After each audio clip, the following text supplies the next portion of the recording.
Buenas noches, gracias como de costumbre por estar sintonizando este programa en el que hoy nos toca abrir un nuevo tema, que junto con la revista de la universidad pues estaremos explorando a lo largo del mes de febrero. Y este tema es amistad, fíjense qué bonito tema, amistad. Y para empezar pues un poco en grande o a complejizar, que es lo que nos gusta hacer aquí en el programa, nos preguntamos, ¿no? si se puede hablar de amistad más allá del mundo humano, ¿no? O dicho de otras maneras, si el resto de animales también tienen amigos, amigas, si también entablan este tipo de relación. Y en su caso, ¿no? Si es equiparable un poco a lo que experimentamos. Entonces, para explorarlo, ¿no? Nuestra guía de campo hoy es Sandra Smith Aguilar, que me da mucho gusto que esté aquí. Y que les cuento brevemente, es bióloga y maestra en ciencias aquí por la UNAM. Y también tiene un doctorado en conservación y aprovechamiento de recursos naturales por el CIDIR Oaxaca. Y desde el 2022 estás de postdoc, ¿verdad? En el IMAS de la UNAM. Y realizando investigación sobre complejidad social en monos arañas y otras especies. Correcto. Hola, buenas tardes. Gracias por la invitación. Qué padre tenerte acá. Un gusto. Y a lo mejor vamos a empezar por lo más espinoso, ¿eh? O para de ahí partir, que es desmenuzar un poco el término amistad. Uh-huh.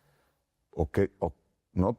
Para luego poder ver si lo puedes, ¿no? Extrapolar o colocar. Y que decíamos que es de esos términos que sabes que lo sabes hasta que lo tienes que explicar.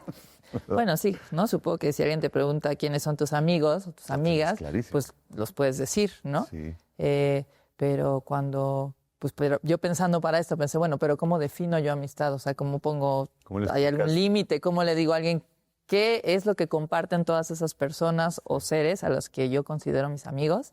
Sí. De repente se pone medio nebuloso, ¿no? Total.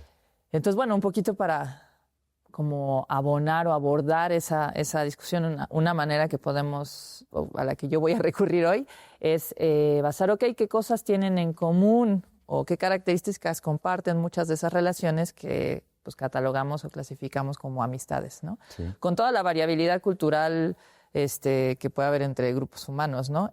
Al menos que seguro es muchísima, simplemente entre nuestros propios conocidos. Yo decía, no, la misma definición de mi madre y la mía de amistad es distinta, ¿no? Diferir, claro. Pero bueno, una cosa, leyendo personas que se han clavado en estos temas, ¿no? Estudiando relaciones sociales en general, no solo en humanos, pero en otros animales, también dicen, bueno, una cosa en común es el tiempo, ¿no?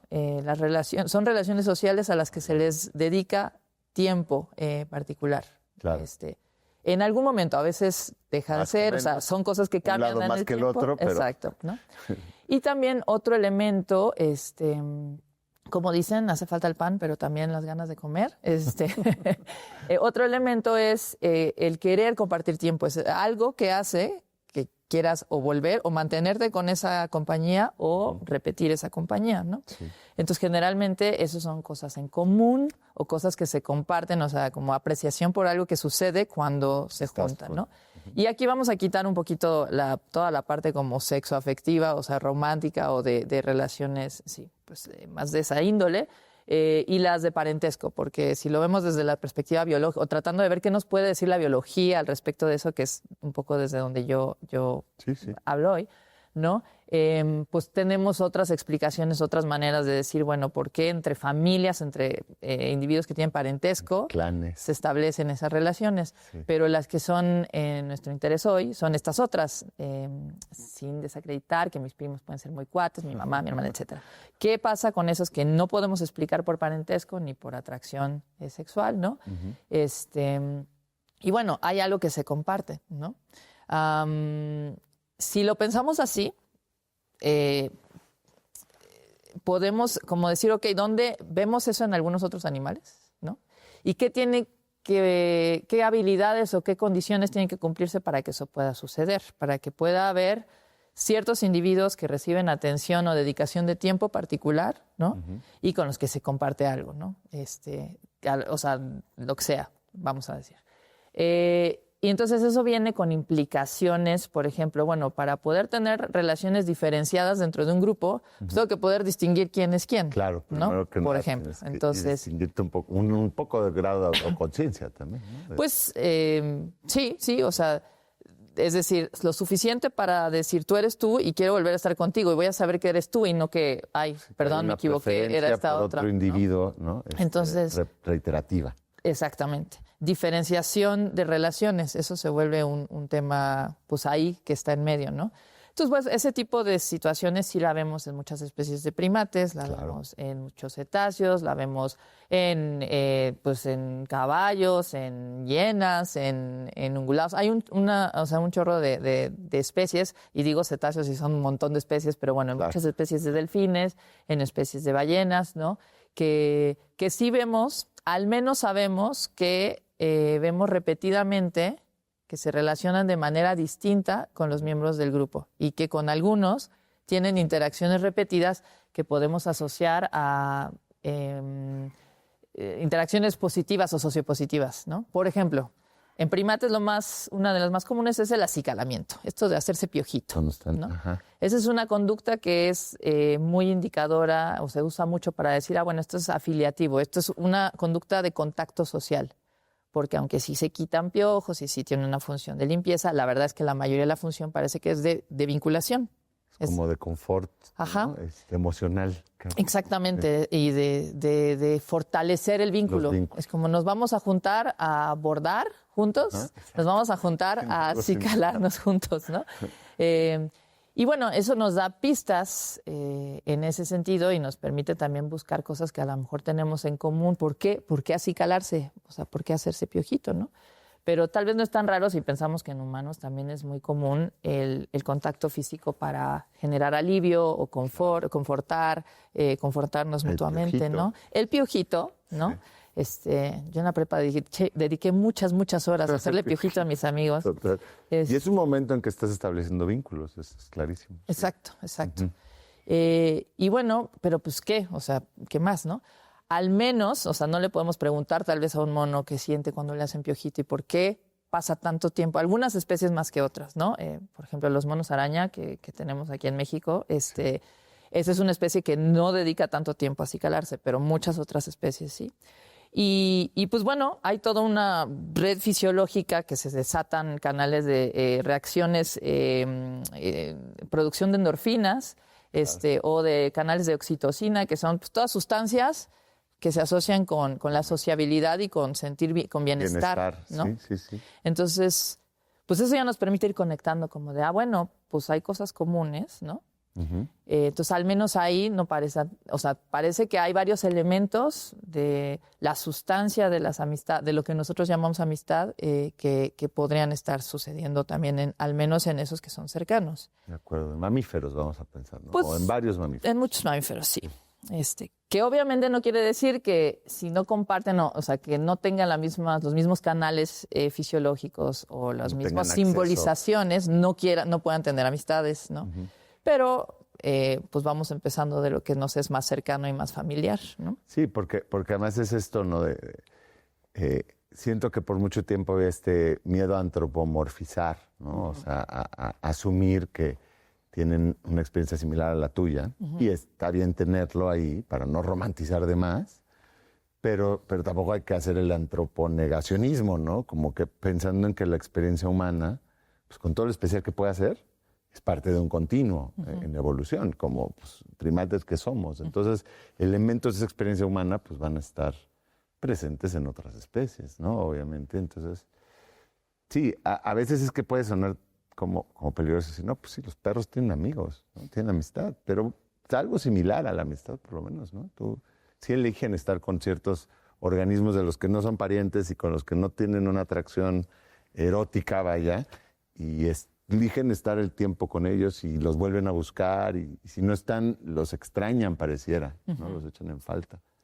Entonces, ¿podemos hablar de amistades no humanas? Pues, o sea, sí. Yéndonos por ahí, a lo mejor sí, y creo que es importante como tal vez contextualizar o bueno, otra vez, para tratar de una manera de pensarlo, es el papel que juegan las amistades o la amistad para nosotros en la sociabilidad, ¿no? Claro. Si lo pensamos evolutivamente, la posibilidad, el hecho de que establezcamos ese tipo de relaciones, ¿no? Tal vez nos dice algo sobre maneras que se han ideado o que, bueno, han surgido en nuestra historia evolutiva de cómo resolver conflictos de grupo, por ejemplo, o sea, cómo encontrar maneras de sostener esos grupos que no son tan importantes y esenciales para sobrevivir, ¿no? Ya. Entonces, hay muchos animales que tienen muchas formas de organizarse socialmente distintas, ¿no? Y muchas estructuras sociales que acompañan esas organizaciones, ¿no? Y muchas de ellas, por ejemplo, implican coaliciones. O sea, es decir, alianzas, subgrupitos de a veces machos, a veces hembras, o sea, o pares o grupos, etcétera, que se van a acompañar y van a, pues eso les va a permitir, no sé, tener mejor acceso a parejas, ¿no? O eso les va a permitir tener mejor acceso a alimento, o eso les va a permitir tener mayor probabilidad de defenderse ante un ataque de otros, ¿no? Por ejemplo, hay una especie de cetáceo que se llaman los delfines de rizo, que estos compañeros, en general, la organización es que los machos jóvenes andan entre ellos, en grupitos, como en manaditas de machos, ¿no? Y pues sí son medio gandallitas sí, y van a como a acosar de repente a hembras para parearse con ellas, ¿no? Pero lo hacen... pues sí, en estos grupos que son repetidos y que puedes identificar continuamente, son ellos los que vas a ver juntos. Y además, a lo mejor ellos no se acicalan, hasta donde sabemos, pero ellos un indicador que nos ha parecido significativo es que sincronizan su nado. Entonces tú ves luego parejas de delfines que salen exactamente igual, ¿no? Por largos ratos sincronizan su respiración. A veces son 3, a veces 4. O sea, de ese grupito de 6, 8...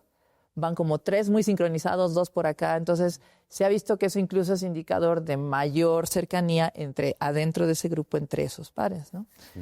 Pero bueno, esto para decir, pensándolo así, las estructuras sociales nos pueden hablar un poco de por qué tendría sentido que existan esas asociaciones preferenciales. ¿Qué valor adaptativo tienes? Desde esa perspectiva, o que hayan surgido las capacidades, 1, para diferenciar entre individuos, 2, para establecer relaciones distintas, ¿no? Porque, pues, tan fascinantes como son las hormigas y todo lo que generan, ¿no? Sí. Lo más probable es que ellas no necesitan distinguirse y quizá no se distinguen entre las miembros de una colonia, sino, es decir, no tengo que comportarme distinto con Juana, con Chana, con Perengana, sí. Y la verdad es que si es Juana o Chana no importa y no les importe mucho, tal vez ni siquiera lo distingan, ¿no?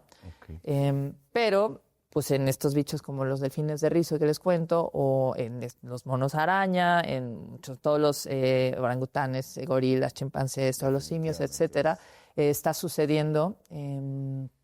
Y bueno, desde esa perspectiva, pues podríamos, y sí se llega a hablar de amistades en ese contexto. Me parece muy bien. Se nos está yendo el primer bloque ya, entonces no le cambien, vamos y venimos, se está poniendo bueno, ya van a ver. Ahora seguimos. Sí.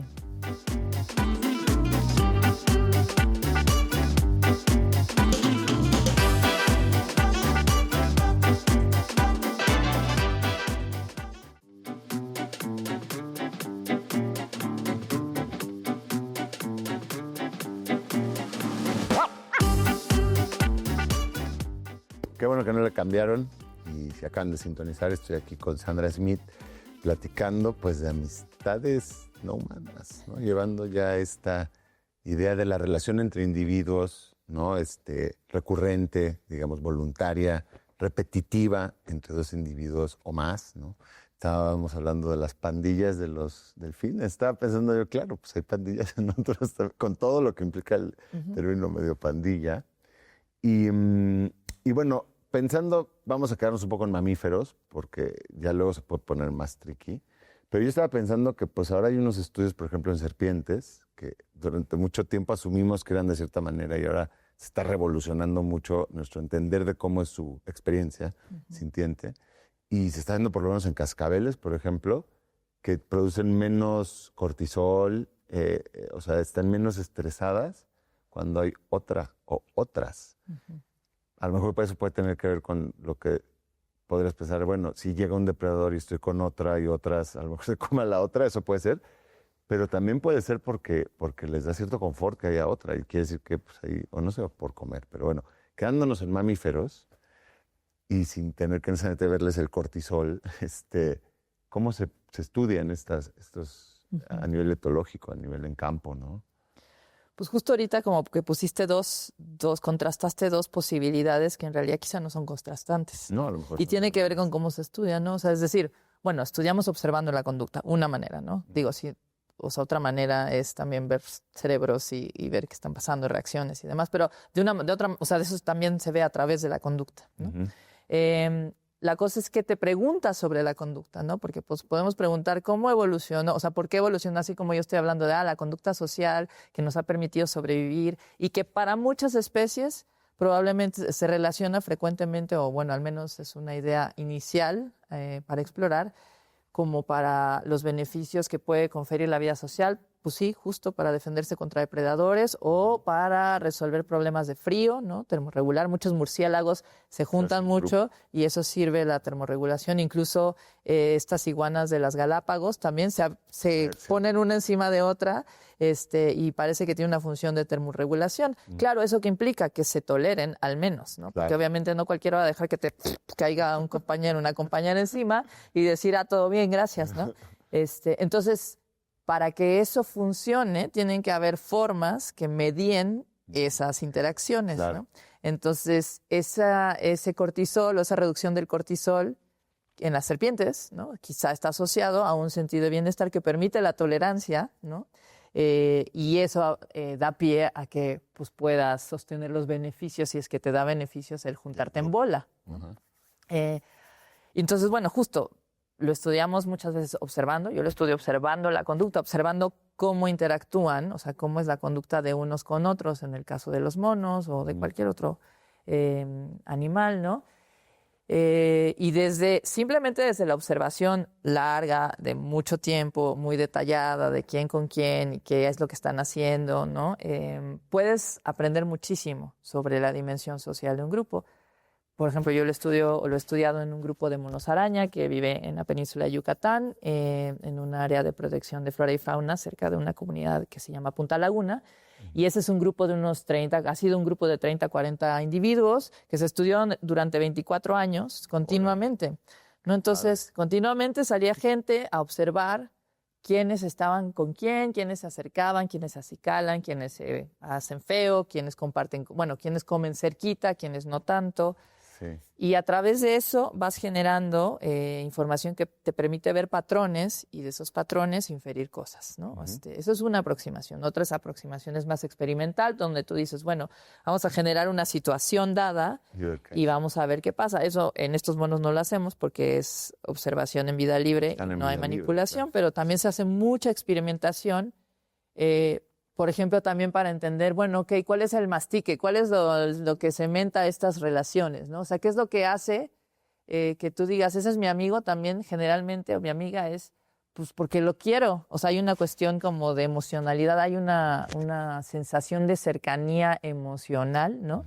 Que hace que no, o sea, uno no se pone a decir, porque pues me ha tirado paro 1, 2, 3 veces, o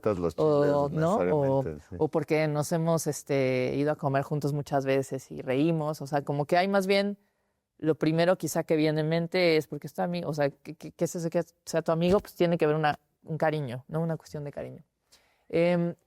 Eso, bueno, no voy a hablar de que hay cariño necesariamente entre primates, pero sí puede haber una emotividad o un estado emocional positivo que se genera ante ciertas presencias o no, y eso se refleja en conductas. Y una confianza. Ajá, y la confianza es otro elemento muy prevalente cuando se habla de estudios de amistad entre humanos, y de lo cual inferimos cosas también en otros animales. Confianza entendida como, bueno, voy a dejar que un bicho, alguien más se me acerque en una posición donde yo estoy súper vulnerable. Exacto, ¿no? Sí, por ejemplo, ¿no? Y bueno, entonces en esas cosas que alimentan esas amistades, vamos a decir, yo ya mencioné el acicalamiento, por ejemplo, pero puede haber otras situaciones, o sea, en humanos se ha planteado que experiencias colectivas como el cantar juntos, el comer juntos, el bailar, no sé si les ha pasado, pero vas a un baile y bailas con alguien que no conoces, pero cuando se comparte, o sea, como el grupo y se está bailando, pues se genera una como emoción así de, ay, está padrísimo y termina, o vas a, no sé, a algo donde compartes un taller o algo y se puso muy linda la interacción entre todos. Sientes que quieres a todo mundo después, sí, ¿no? Amigos automáticos. Entonces, bueno, pues también se buscan las conductas que se observan, pues cómo son las señales, las comunicaciones que medían las interacciones sociales para ver si hay también pistas que podrían estar pues alimentando o mediando esas relaciones sociales, esas interacciones, ¿no? Claro.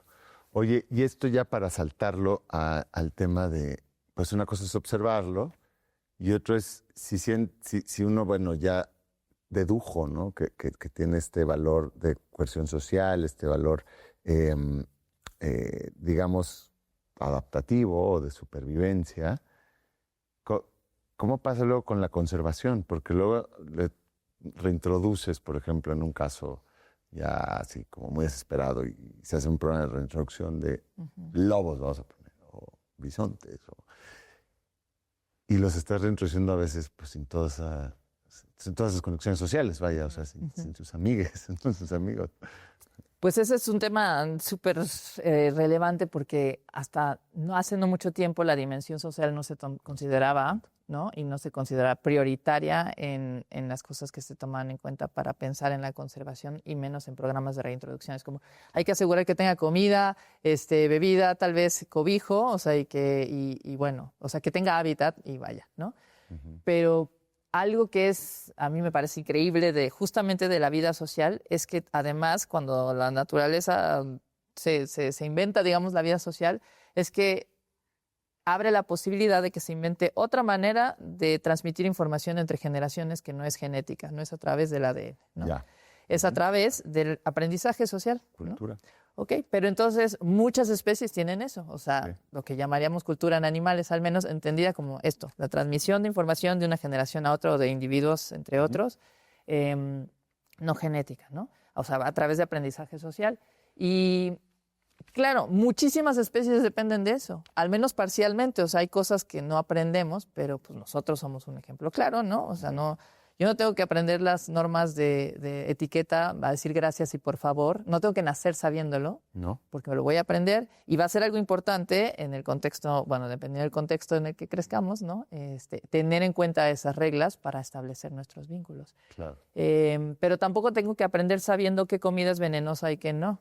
¿No? También no naces así. ¿No? Sí. Entonces, bueno, esto solo para ilustrar, algo parecido pasa, por ejemplo, con las orcas o con los cachalotes, ¿no? Pensando en mamíferos marinos, también con los monos arañas. Es decir, aprenden muchas de las cosas que les permiten sobrevivir. Por eso también tienen periodos tan largos muchas de estas especies de cuidado de crianza, sí.